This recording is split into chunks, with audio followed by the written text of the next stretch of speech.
నా పేరు గడీల నరేష్ అండి. ఎట్లా ఉంది MLC graduate constituency Khammam, Warangal, Nalgonda సంబంధించి?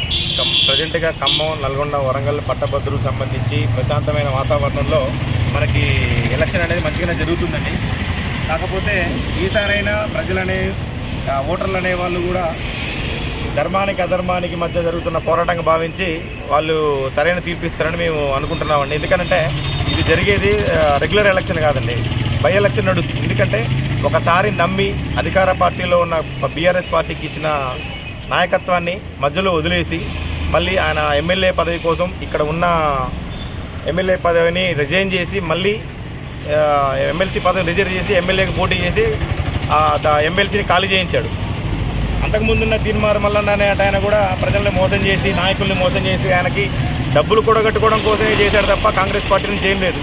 ఇంతకుముందున్న ఇప్పుడు పోటీ చేసిన టీఆర్ఎస్ పార్టీ రాకేష్ రెడ్డి అనే ఆయన కూడా గతంలో ఎందులో ఉన్నాడు, ఇప్పుడు ఎందులో ఉన్నాడు తెలుసు.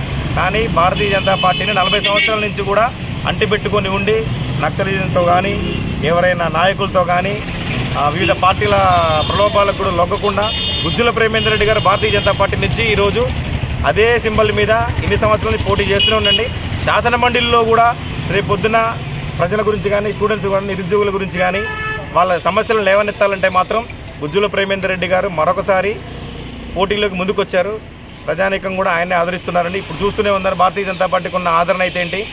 మొన్న జరిగిన పార్లమెంట్ ఎలక్షన్లో కూడా విపరీతమైన ఫాలోయింగ్ నడిచింది. ఎందుకంటే ప్రజలను ఎవరిని నమ్మే పరిస్థితి లేదండి. ఆల్రెడీ భారతీయ జనతా పార్టీని నమ్ముకొని ఉన్న కార్యకర్తలు శ్రామికుల్లాగా పనిచేస్తున్నాము. అలాగే ఉన్న సిటిజన్స్ కూడా ఓట్లు వేసి ఈసారి భారతీయ జనతా పార్టీకి పట్టం కట్టాలని కూడా వాళ్ళ కృషి కూడా ఎంతో ఉందండి.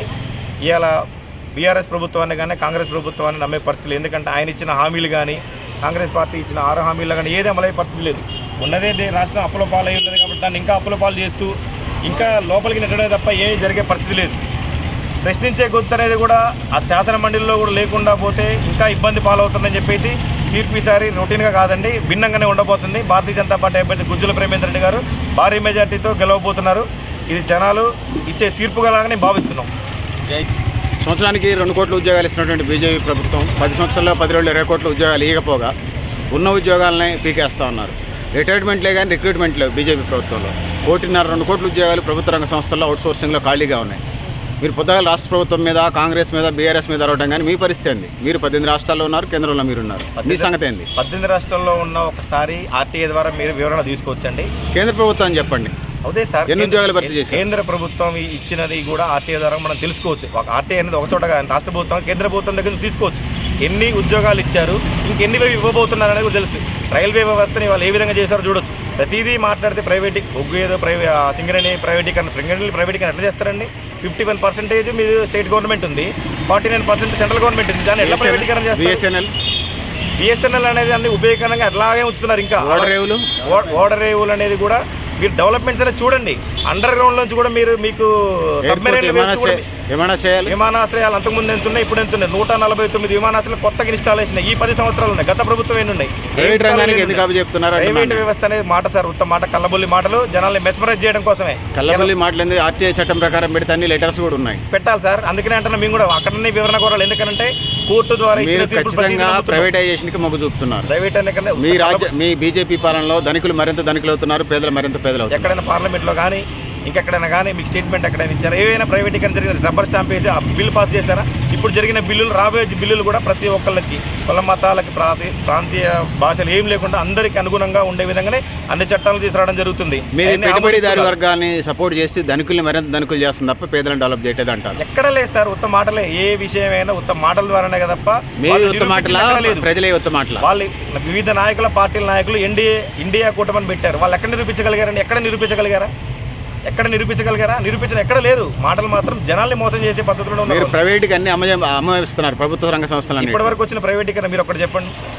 వాళ్ళని చెప్పమని నాయకుల్ని రబ్బర్ స్టాంప్ సీల్డ్ కవర్ మీరు రాసి ఇవ్వనండి. మేము గినక 10 రోజులు 20 కోట్లు, 10 సంవత్సరానికి 2 కోట్ల ఉద్యోగాలు, 10 రోజులు 20 కోట్ల ఉద్యోగాల సంగతి ఏమైంది? అదే సార్, ఎన్ని ఇచ్చారు మీరు? మేము చెప్పేది పార్టీ శ్రామికులు కదా, మీరు ఇప్పటిదాకా శ్రామికులు అన్నారు కదా. రిక్రూట్మెంట్ జరుగుతూనే ఉన్నాయి. 20 కోట్లకి ఎన్ని ఉద్యోగాలు ఇచ్చారో చెప్పండి. పాస్పోర్ట్ డిపార్ట్మెంట్లో జరిగినాయి. సెంట్రల్ ఎస్ఎస్సి మొత్తం ఎన్ని జరిగినాయి? 20 కోట్లకి ఎన్ని ఇచ్చారు? ఆర్మీలో జరిగినాయి. 20 కోట్లకి ఎన్ని ఉద్యోగాలు ఇచ్చారు? 20 కోట్ల ఉద్యోగాన్ని ఎక్కడ చెప్పలేదు సార్. 20 కోట్ల సంవత్సరాలు 2 కోట్లు అన్నారు, 10 సంవత్సరాలు 10 రోజులు 20 కోట్లు ఉద్యోగాలు ఇవ్వాలి కదా. సంవత్సరానికి 2 అసలు కోట్లు ఎన్ని కోట్లు ఉద్యోగాలు ఇచ్చారు? అసలు ఎన్ని కోట్లు అనేది రాష్ట్ర ప్రభుత్వాలన్నీ కూడా ఒక వివరణ అనేది ఇవ్వాలి. పైకి మాకు ఇంత రిక్రూట్మెంట్ అనేది ఉంది వాళ్ళు ఆల్రెడీ ఎగ్జామ్స్ కండక్ట్ చేస్తున్నారు.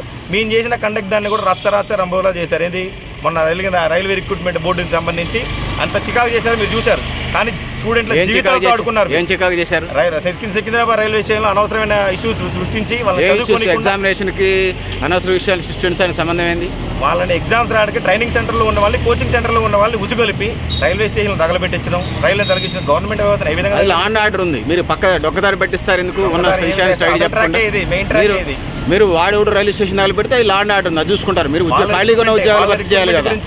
మీరు ఇదే కథ ఉత్తర భారతదేశం చెప్పే స్టోరీలు కూడా దక్షిణ భారతదేశంలో ఖమ్మంలో చెప్తుంటారా? ఇదే కథలేనా? మీరు మోడీ పాలన ఎక్కడైనా సుభిక్షంగానే ఉంటుంది. ఇప్పటి వరకు గ్రాఫ్ పెరుగుతుందనే చూసారు, తగ్గడం ఎక్కడా చూడలేదు. మీరు రాబోయే రోజుల్లో పెరిగేదే చూస్తున్నారు. ప్రజాదరణ ఏ విధంగా పెరుగుతుంది? మంచి చేస్తేనే కదా పెరిగేది. ఎట్లా పెరుగుతుంది? లేకపోతే మనం ఇచ్చిన హామీలు ఎన్ని నిరూపించారు స్టేట్ గవర్నమెంట్లు? మిగతా బీజేపీ లేని ప్రభుత్వాలలో ఎక్కడ ఏం జరుగుతున్నాయి, ఇప్పుడు ఎక్కడ జరుగుతున్నాయి, ఎన్ని కొట్లాలు జరుగుతున్నాయి, ఎన్ని ఆపారు, ఎక్కడైనా జరుగుతున్నాయా? ఒక బాంబ్ బ్లాస్టులు లేవు, కొట్టుకునే లేదు, అరుచుకునేది, విధ్వంసాలు సృష్టించే బాధ్యత ఒక ఇండియా కూటమి బాడకు పెట్టుకుని తప్ప వేరేది ఏమీ లేదు.